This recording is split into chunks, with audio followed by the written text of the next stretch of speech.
सारे बुजुर्गा ने, भाई बहना ने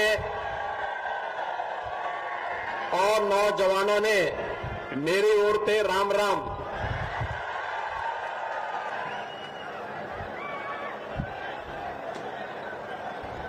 मंच पर उपस्थित भारतीय जनता पार्टी के लोकप्रिय प्रत्याशी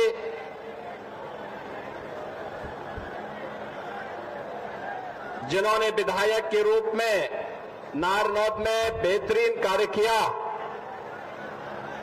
ऐसे पंडित राम कुमार गौतम जी, भारतीय जनता पार्टी के जिनके अध्यक्ष श्री तेजेंद्र डोल जी, प्रभारी डॉक्टर राज सैनी जी, किसान मोर्चा के राष्ट्रीय अध्यक्ष माननीय सांसद राजकुमार चाहर जी, प्रमोद कुमार अट्टा जी, सरदार जितेंद्र रोड जी, पूर्व विधायक कलीराम जी, श्रवण गर्ग जी, करमवीर सैनी जी, अमरपाल राणा जी, विजयपाल जी और भारी संख्या में हरियाणा विधानसभा क्षेत्र के सभी 2 विधानसभा क्षेत्र से जुड़े हुए मेरे उपस्थित सभी बहन और भाइयों, महाभारत कालीन इस पावन धरा को कोटि कोटि नमन करते हुए मैं आप सबका हृदय से अभिनंदन करता हूं, आप सबका स्वागत करता हूं। बहनों और भाइयों, आज शारदीय नवरात्रि की प्रथम तिथि है। जगत जननी मां भगवती के शैली पुत्री के रूप में आज अनुष्ठान का पर्व है। जगत जननी मां भगवती के जो अलग अलग रूप हैं, जो इस चराचर जगत की सत्य का आधार है, यह हम सबको किसी भी प्रकार की अराजकता से निपटने के लिए एक शक्ति प्रदान करती है। राजनीति में या सार्वजनिक जीवन में घुसे हुए ड्रग माफिया हो, माइनिंग माफिया हो, कैटल माफिया हो, फॉरेस्ट माफिया हो, इन सब का उपचार आदिशक्ति मां भगवती जगत जननी की शक्ति है और उस शक्ति की प्रतीक है भारतीय जनता पार्टी। भारतीय जनता पार्टी। बहनों और भाइयों, मैंने अपने पहले संबोधन में आपसे राम राम के संबोधन के साथ अभिवादन किया था। याद करिए, अभी आपके प्रत्याशी पंडित राम कुमार गौतम जी ने भी आपसे यही कहा, राम के बगैर भारत के अंदर काम नहीं चल सकता।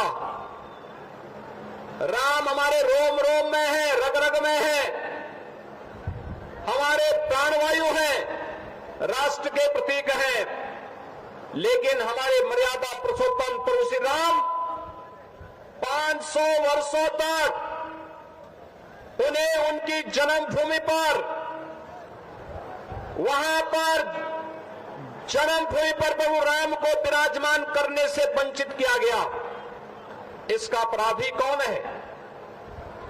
जब देश गुलाम था, बहनों और भाइयों, उस कालखंड में हम मान सकते हैं कि उस कालखंड में जब देश गुलाम था, हम मान सकते हैं उस कालखंड में मुगल नहीं चाहते थे, अंग्रेजों का शासन आया, अंग्रेज भी नहीं चाहते थे।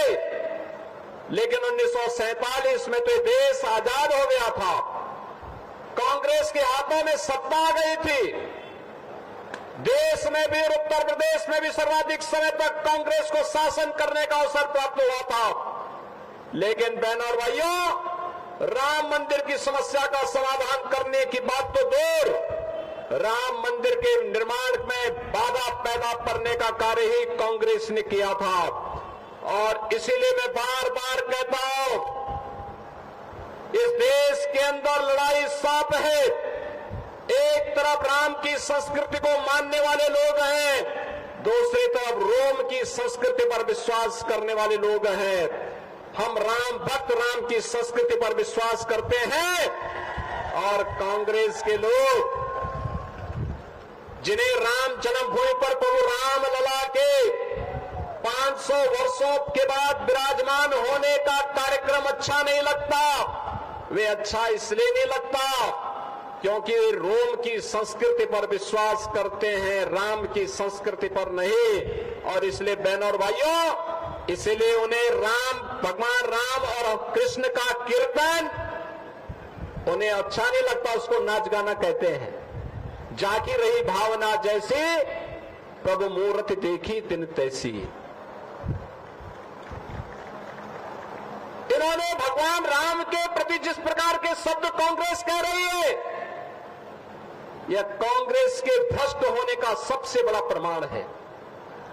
बहनों और भाइयों, अयोध्या में 5 सदी के बाद, 500 वर्षों के बाद अगर यह पवित्र तिथि आई, जब 22 जनवरी 24 को प्रधानमंत्री मोदी जी के कर कमलों से रामलला का विराजमान हुआ, तो इसमें भारत की न्यायपालिका की ताकत का एहसास तो देश और दुनिया ने देखा ही। लेकिन साथ साथ बहनों और भाइयों, साथ साथ डबल इंजन की सरकार बड़ी से बड़ी समस्या का समाधान कर सकती है, यह भी साबित होता है। याद करिए, आपने 2014 में मोदी जी को आशीर्वाद देकर के प्रधानमंत्री बनाया। 2017 में मोदी जी के आह्वान पर उत्तर प्रदेश में भारतीय जनता पार्टी की सरकार बनी, और 2019 में अयोध्या में राम जन्मभूमि की समस्या का समाधान हुआ, और 2024 में प्रभु रामलला अपने भव्य मंदिर में विराजमान हो गए। डबल इंजन सरकार की ताकत का एहसास है। अयोध्या में रामलला विराजमान हो गए, और कश्मीर में आतंकवाद की जड़ धारा 370 सदैव के लिए समाप्त हो गई। बहनों और भाइयों, यह धारा 370 कांग्रेस की देन है। हमारा हरियाणा का जवान देश की सीमाओं की रक्षा करने के लिए अपनी जवानी लगाता है, लेकिन सुरक्षा में सेब लगाने का काम कांग्रेस करती है। जवान वहां लड़ता है देश के लिए, लेकिन समाज को जाति के नाम पर, क्षेत्र के नाम पर, भाषा के नाम पर, मत और संप्रदाय के नाम पर बांटने का पाप के कांग्रेस करती है। बहनों और भाइयों, हमारा जवान देश की सीमाओं की रक्षा करता है, और हरियाणा के अंदर हमारा किसान, अन्नदाता किसान के रूप में देश के पेट को भरने के लिए अन्न उत्पादन करता है, लेकिन किसानों का शोषण करने का कार्य ये कांग्रेस करती है। याद करिए, 2014 के पहले किसान आत्महत्या करता था, नौजवान पलायन करता था, बेटी और बहनों की इज्जत सुरक्षित नहीं थी, व्यापारी का कोई सम्मान नहीं था, अराजकता चरम पर थी, रोज एक नया घोटाला आता था, और उस घोटाले में नौजवान पिसता था, व्यापारी पिसता था, किसान का शोषण होता था। आज तो पिछले 10 वर्ष में आपने डबल इंजन की सरकार का एहसास हरियाणा में किया है। बहनों और भाइयों, हरियाणा का मतलब ही है अन्नदाता किसानों की ओर बोले, जो हरित क्रांति के लक्ष्य को पूरा करने में सफल हो। और हरियाणा का मतलब है हरि आना, यानी यहीं पे परित्राणाय साधूनाम विनाशाय च दुष्कृताम, सज्जनों का संरक्षण करेंगे, लेकिन दुष्टों को राम नाम सत्य की यात्रा पे भी भेजेंगे। भगवान का आह्वान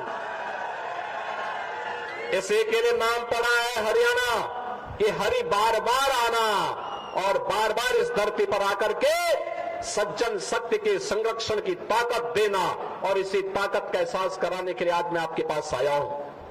बहनों और भाइयों, लोकतंत्र के असली जनार्दन आप हैं। आपसे मैं यही कहने के लिए आया हूं, ये चुनाव हरियाणा के विकास का है, ये चुनाव सुशासन का है, ये चुनाव सुव्यवस्था का है, ये चुनाव हरियाणा की सुरक्षा और राष्ट्रीय सुरक्षा के लिए है। और इसीलिए आपका आह्वान करने के लिए आए हैं। सुरक्षा के लिए, सम्मान के लिए, सुशासन के लिए, समृद्धि के लिए भाजपा आवश्यक है। आपने 10 वर्ष में हाईवे देखे होंगे, स्टेडियम देखे होंगे, स्पोर्ट्स यूनिवर्सिटी हरियाणा में बनता हुआ देखा होगा, IIT, IIM, AIIMS, 1 district 1 medical college, हर घर नल की योजना का देखा होगा। ये विकास के वे कार्य हैं जो विकसित हरियाणा की संकल्पना को पूरा करने और विकसित भारत की प्रधानमंत्री मोदी जी की संकल्पना को पूरा करने के लिए डबल इंजन की सरकार के द्वारा आगे बढ़ाया गया है। लेकिन साथ साथ गरीबों के लिए भी, एक तरफ देखो कमबख्त पाकिस्तान है, भूखों मर रहा है, और दूसरी तरफ हिंदुस्तान है, प्रधानमंत्री मोदी जी के नेतृत्व में 80 करोड़ लोगों को फ्री में राशन की सुविधा का लाभ दे रहा है। एक तरफ पाकिस्तान है, वहां लोग भूख से चिकित्सा सुविधा के भाव में दम तोड़ रहे हैं। दूसरी तरफ भारत है, 60 करोड़ लोगों को फ्री में 5 लाख रुपए प्रतिवर्ष स्वास्थ्य बीमा का कवर दे रहा है। और अब तो प्रधानमंत्री मोदी जी ने कह दिया है 70 वर्ष के ऊपर के हरेक बुजुर्ग को 5 लाख रुपए का हर वर्ष स्वास्थ्य के लिए बीमा दिया जाएगा, फ्री में बीमा दिया जाएगा। बहनों और भाइयों, 12 करोड़ किसानों को किसान सम्मान निधि, 12 करोड़ घरों में शौचालय का निर्माण, 10 करोड़ गरीबों के घर में उज्ज्वला योजना का रसोई गैस का सिलेंडर पहुंचना, MSP 24 जीन्स पर MSP का लाभ अन्नदाता किसानों को देना, 4 करोड़ गरीबों का मकान बन जाना, प्रधानमंत्री आवास योजना में आवास बन जाना, यह गरीब कल्याणकारी योजनाओं का लाभ आज समाज के हरेक तबके को किस रूप में प्राप्त हो रहा है, इसका एहसास ये डबल इंजन की भाजपा की सरकार ने 10 वर्ष के अंदर कराया है। लेकिन बहनों और भाइयों, ये कांग्रेस क्या कर रही थी? झूठे अफवाह फैलाती है, झूठे अफवाह फैलाती है। ये वही कांग्रेस है जिसके समय में मिर्चपुर की घटना घटित हुई थी। ये वही कांग्रेस है जिसने बाबा साहब भीमराव अंबेडकर का अपमान किया था। ये वही कांग्रेस है जिसने दलितों का, महिलाओं का, बेटियों का अपमान किया था, जिसने किसानों को आत्महत्या करने के लिए मजबूर किया था। ये वही कांग्रेस है जिसने भ्रष्टाचार के कारण नौजवानों के जीवन के साथ खिलवाड़ किया था। ये वही कांग्रेस है जो आपकी आस्था के साथ खिलवाड़ करती है। ये वही कांग्रेस है जिसने विकास से आपको वंचित किया था।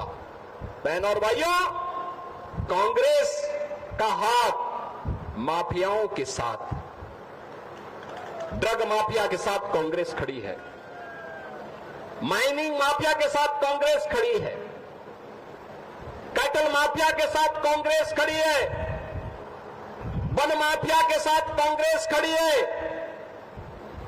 ऑर्गेनाइज क्राइम में लिप्त माफिया के साथ कांग्रेस खड़ी है। और इसीलिए माफिया का उपचार केवल भाजपा है, केवल भाजपा। बहनों और भाइयों, यूपी में 17 के पहले जो यहां पे पंडित राम कुमार गौतम जी कह रहे थे, 17 के पहले वहां अराजकता थी, गुंडागर्दी थी, दंगे होते थे। 17 के बाद एक भी दंगा नहीं हुआ। बेटी सुरक्षित है, व्यापारी का सम्मान भी है। दिन हो या रात आप चलिए, कोई आपके साथ छेड़छाड़ नहीं करेगा, क्योंकि छेड़छाड़ करने वाले को और दंगाई को पता है कि अगर उसने दुस्साहस किया तो राम नाम सत्य है कि यात्रा फिर निकल पड़ेगी। और इसलिए बहनों और भाइयों, बिना किसी भेदभाव के योजनाओं का लाभ सबको, सुरक्षा सबको, लेकिन तुष्टीकरण किसी का नहीं। हरियाणा से लाखों नौजवान जाते हैं यूपी के अंदर कांवड़ यात्रा में। याद करिए, ये कांग्रेस की सरकार, इसके सहयोगी दलों की जब सरकारें थी, इन्होंने कांवड़ यात्रा में रोक लगाई थी और ये कहते थे कांवड़ यात्रा में डीजे नहीं बजना चाहिए। ये कहते थे कांवड़ यात्रा में शंख नहीं बजना चाहिए, घंटा और घड़ियाल नहीं बजने चाहिए। हमने कहा भी वो कांवड़ यात्रा है, भगवान शिव की यात्रा है, इसमें घंटा भी बजेगा, शंख भी बजेगा, घड़ियाल भी बजेगा, डीजे भी बजेगा। और यही नहीं होगा, उस पे हम कांवड़ भक्तों पर, शिव भक्तों पर पुष्प की वर्षा भी करेंगे, हम करेंगे। और जिसको अच्छा नहीं लगता है, बहनों और भाइयों, हमने कहा था जिसको अच्छा नहीं लगता है, जिसके कानों में शंख की ध्वनि अच्छी नहीं लगती, घंटे और घड़ियाल की ध्वनि अच्छी नहीं लगती, वे अपने कान को बंद कर ले, लेकिन यात्रा हम रोकेंगे नहीं, यात्रा रोकेंगे नहीं। अगर कहीं के माइक बंद होंगे तो स्थलों के होंगे जहां से चिल्लाहट होती है। और आज आप देखते होंगे उत्तर प्रदेश के अंदर किसी भी धर्म स्थल पर माइक नहीं है, उतार दिए गए, सब उतार दिए गए, अब कोई चिल्ला नहीं सकता है। और इसलिए बहनों और भाइयों, मैं आपका आह्वान करने के लिए आया हूं, ये सुरक्षा हो या सुशासन, विकास हो या विरासत, ये केवल भाजपा कर सकती है, भाजपा कर सकती है, मोदी जी के नेतृत्व में डबल इंजन की सरकार कर सकती है। और उस डबल इंजन की सरकार के लिए इस सफेदों से मैं आपके पास अपील करने के लिए आया हूं, पंडित राम कुमार गौतम जी को इस उम्र में एक बार फिर से मौका दे दीजिए, डबल इंजन सरकार बनाने के लिए उनको मौका दीजिए। पंडित राम कुमार गौतम को वोट देने का मतलब विकास भी होगा, विरासत की शानदार यात्रा के लिए वो आपके साथ खड़े होंगे, मजबूती के साथ खड़े होंगे। और इसी का एहसास कराने के लिए आज मैं आया हूं। मैं परसों नारनौद में था, पंडित जी ने कहा कि एक बार सफेदों में आपका कार्यक्रम हो जाता। मैंने कहा पंडित जी मैं पूरा प्रयास करूंगा सफेदों में आने का। और वो इस उम्र में एक सज्जन, ईमानदार, पूरी मजबूती के साथ, देश और धर्म के साथ पूरा जीवन लगाने वाला व्यक्ति, इस उम्र में भी ऐसा एहसास होता है कि वह आज कलयुग के नहीं बल्कि द्वापर युग के महामानव के रूप में आपके बीच में है। अपनी सज्जनता, अपनी ईमानदारी और अपने सरलता के लिए आपके बीच कार्य कर रहे हैं। और इसीलिए आपका आह्वान करूंगा कि पंडित राम कुमार गौतम जी को भारी बहुमत से विजयी बनाकर के सफेदों से भेजना है। भेजेंगे, आपका आशीर्वाद मिलेगा, मिलेगा। दोनों हाथ ला करके, मुट्ठी बंद करके मेरे साथ बोलेंगे जहां तक मेरी आवाज जा रही है। पंडित जी आप भी आ जाइए, दोनों हाथ ला करके जहां तक आवाज जा रही है, दोनों हाथ ला करके मेरे साथ बोलेंगे भारत माता की, भारत माता की, भारत माता की जय श्री राम, जय जय